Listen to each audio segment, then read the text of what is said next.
السلام علیکم every one, امید ہے آپ سب خیر خیریت سے ہوں گے۔ آپ سب ہیں اس وقت آن لائن اسٹوریز کارنر پر اور میں ہوں انم اقبال، جو لے کے آتی ہوں آپ سب کے لیے قصے، کہانیاں اور آپ بیتیاں۔ آج کا واقعہ شروع کرنے سے پہلے اگر آپ میرے چینل پر نئے ہیں تو میرے چینل کو سبسکرائب کر لیں، ویڈیو کو لائک کریں، شیئر کریں اور کمنٹ بھی کریے۔ تو چلیے شروع کرتے ہیں۔ یہ آج سے تقریباً 23 سال پہلے کا واقعہ ہے جو میرے ساتھ پیش آیا۔ میں اپنی نوکری کے لیے سکھر آیا ہوا تھا۔ یہاں میرے ماموں رہتے تھے۔ سوچا جب تک کہیں اور رہنے کا بندوبست نہیں ہو جاتا تو کیوں نہ ان کے ہاں ہی ٹھہر لیا جائے۔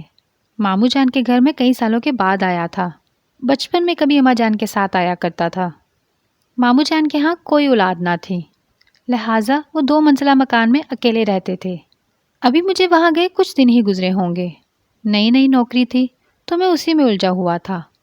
ایک رات میں دیر سے گھر آیا۔ گھر آ کر جب میں کھانا کھا کر اوپر کی جانب بڑھنے لگا تو ایسا لگا کہ کوئی میرے پیچھے سے گزر کر اوپر کی جانب گیا ہو۔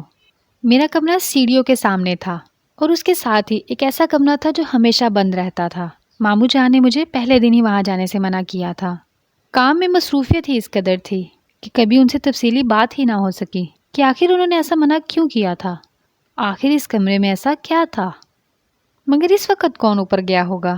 میں دبے قدموں کے ساتھ اوپر کی جانب بڑھا۔ جب میں کمرے کے پاس پہنچا تو اندر سے مجھے کسی کے کہہ کہوں کی آواز آنے لگی۔ دل ایک دم سے دھڑکا۔ فطری تجسس کے تحت میں نے دروازہ کھولا۔ اندر کوئی بھی نہیں تھا۔ میں نے نظر گھما کر چاروں جانب دیکھا۔ کمرہ کافی عرصہ بند رہنے کی وجہ سے گرد آلود ہو رہا تھا۔ ہر چیز ایک بھیانک منظر پیش کر رہی تھی۔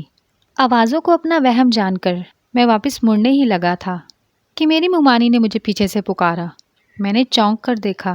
مجھے حیرت بھی ہوئی کہ وہ کبھی سیڑھیاں نہیں چڑھتی تھیں کیونکہ انہیں گھٹنوں میں درد کی شکایت رہتی تھی، مگر انہوں نے کہا کہ مجھے اوپر آتے دیکھا تو وہ میرے پیچھے ہی چلی آئیں۔ جب مجھ سے انہوں نے یہاں آنے کی وجہ پوچھی تو میں نے انہیں بتایا کہ مجھے ایسا لگا کہ جیسے میرے پیچھے سے کوئی گزر کر اوپر کی جانب گیا ہو، بس میں وہی دیکھنے آیا تھا۔ پر ممانی ایک بات بتائیے، یہ کمرہ ہمیشہ بند کیوں رہتا ہے اور یہ اندر سے اتنا بھیانک منظر کیوں پیش کر رہا ہے؟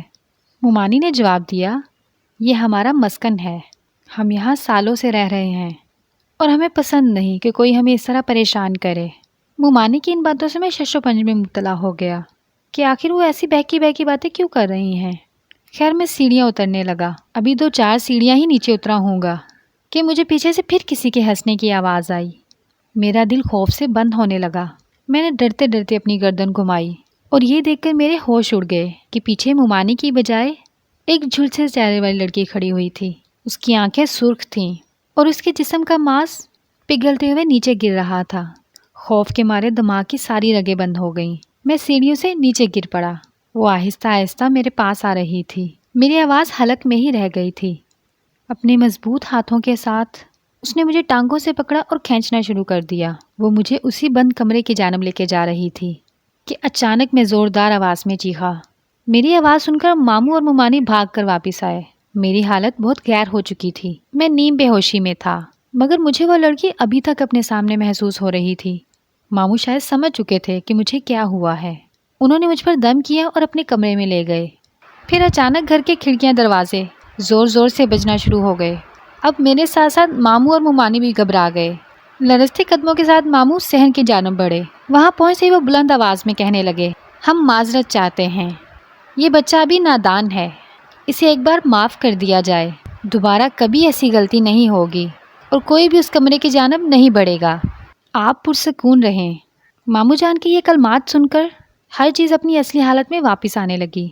کچھ دن کے بعد جب میری حالت بہتر ہوئی تو میں نے اس رات کا تمام واقعہ ماموں اور ممانی کو سنایا تو ماموں نے بتایا، اوپر بند کمرے میں اسیب رہتے ہیں، اس لیے وہاں کوئی بھی نہیں جاتا، مگر وہ کسی کو نقصان نہیں پہنچاتے۔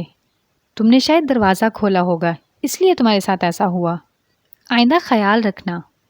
اس کے بعد میں جتنا دن بھی وہاں رہا میں کبھی اس دروازے کے پاس تک نہیں بھٹکا اور جلد ہی میں نے کہیں اور رہنے کا بندوبست کر لیا۔ جی تو پیارے بہن بھائیوں، اگر آپ کے ساتھ بھی حقیقی زندگی میں ایسا کوئی واقعہ رونما ہوا ہے اور آپ چاہتے ہیں کہ میں اپنے چینل پہ شیئر کروں تو جلدی سے میرے انسٹاگرام پیج پہ جائیے اور انس باکس میں جا کے مجھ سے لازمی شیئر کریے گا۔ اس کے ساتھ ہی دیجیے انم اقبال کو اجازت۔ اللہ حافظ۔